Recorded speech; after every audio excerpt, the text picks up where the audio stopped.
was Bear from the Antlers. You're listening to WPCD 88.7 FM.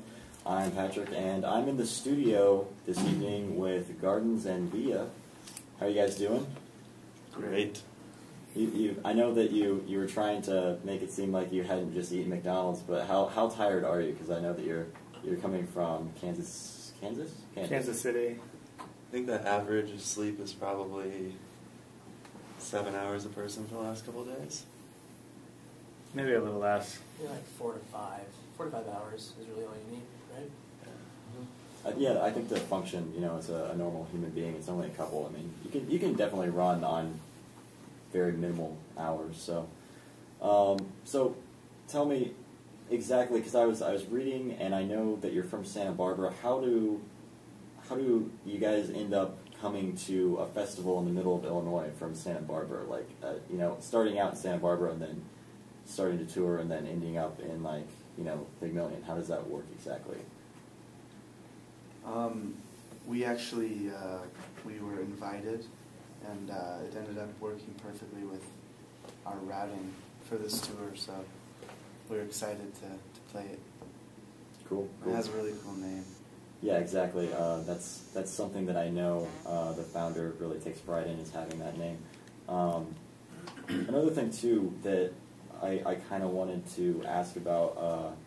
So before Gardens and Via came to be, you were all in another band. Is that correct? Yeah.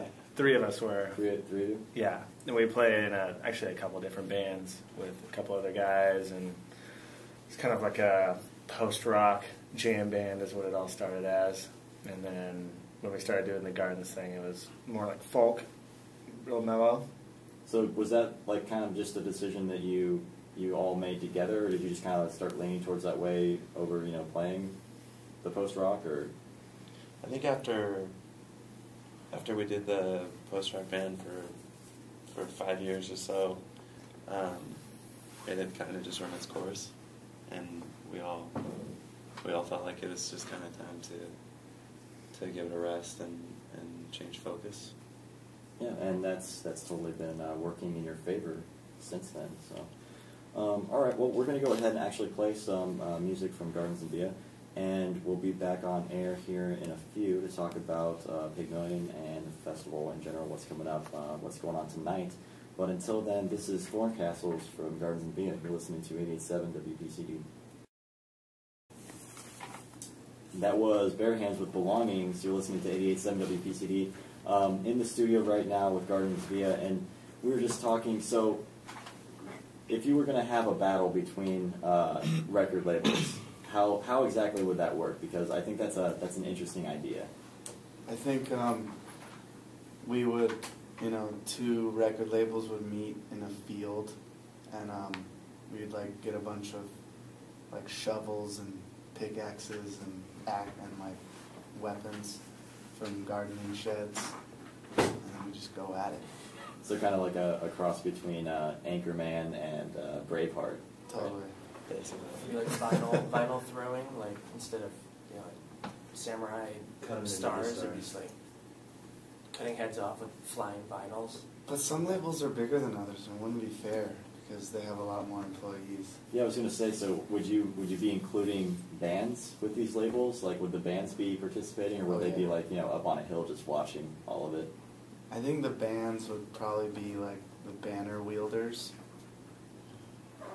Or the people that march out in front of the army and actually play the drums and the music and everything.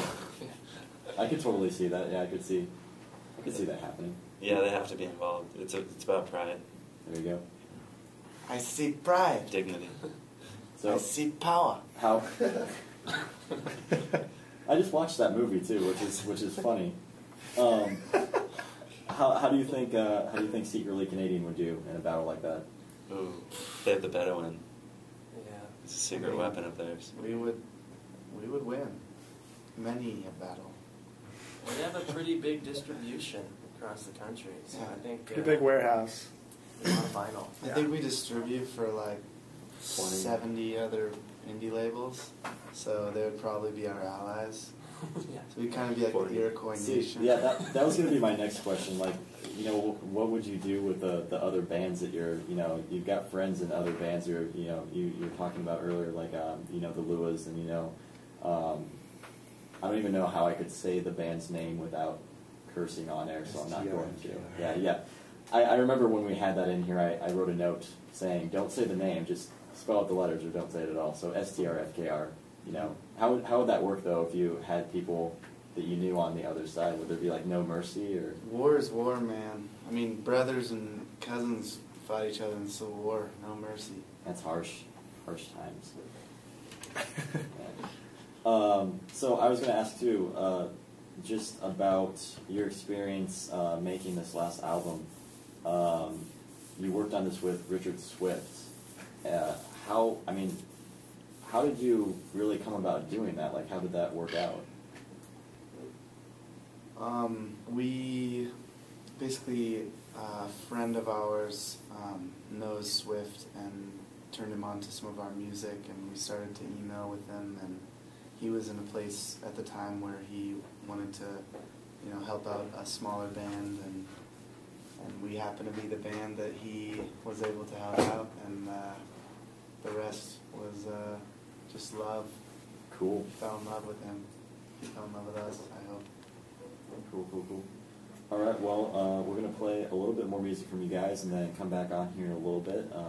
And you're playing tonight at the Channing Murray, too, at 10:30. And are you like, nervous to be playing in a place that I don't know how I would feel playing in new places, but, like, do you have any fears about that when you start doing it, or are you just like, oh, it's just another place, I'm just going to play it and then it'll be okay?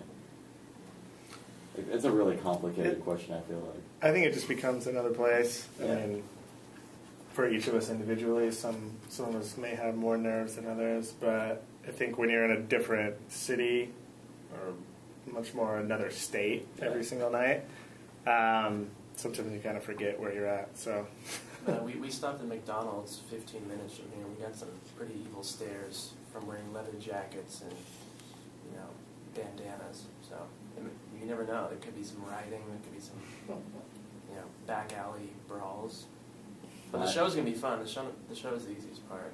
It's all the other stuff. Cool. It's defending yourself afterwards. Blood hath been shed. Going to McDonald's beforehand as well. Then. We have an arsenal of cheap guitars in the trailer, and we're not afraid to use them. There you go.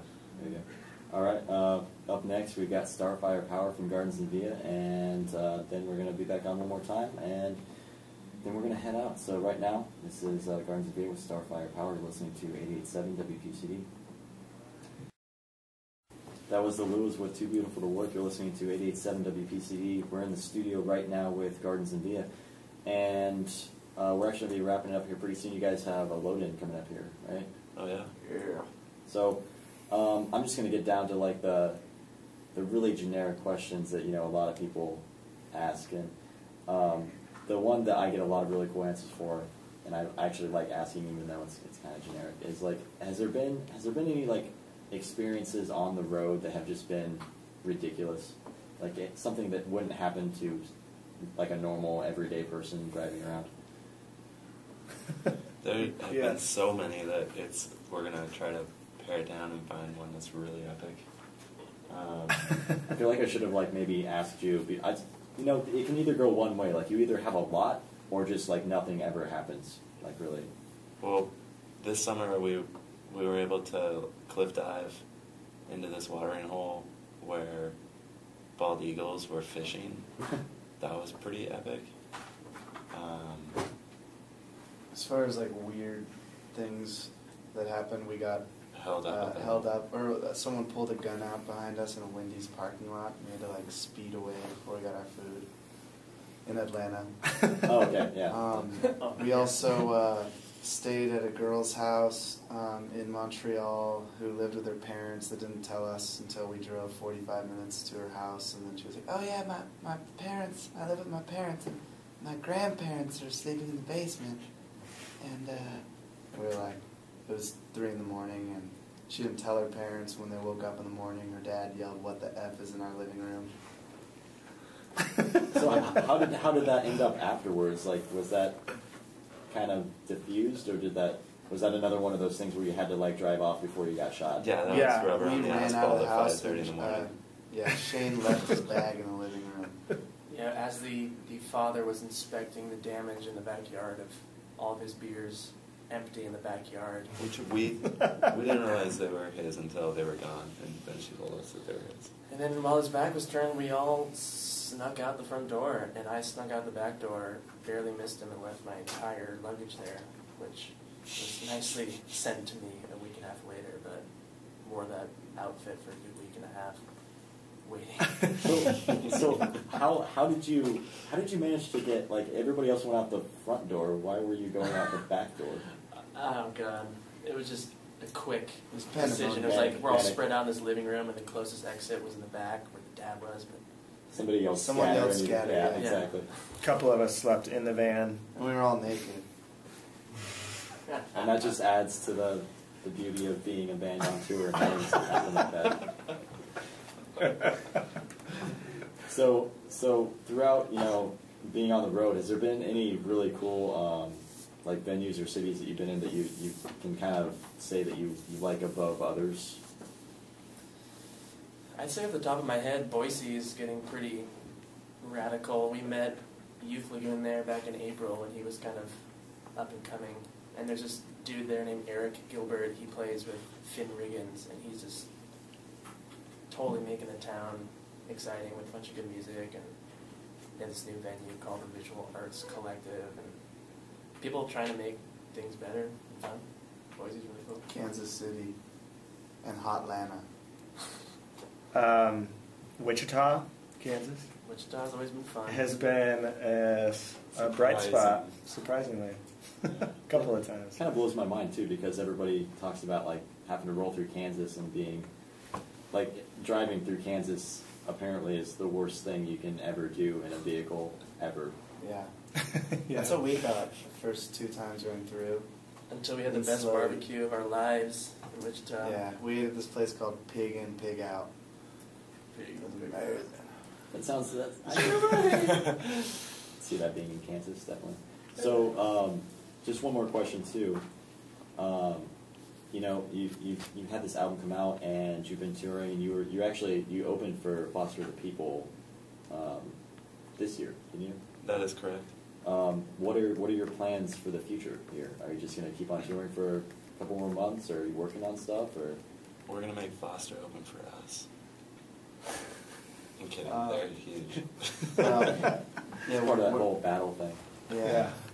We're gonna be touring for another like almost 2.5 months, and then we're gonna take a month off, and then we're gonna be recording a little bit, and hopefully get something out Cool. early 2012 if the Mayan calendar thing doesn't Oh happen. yeah, exactly.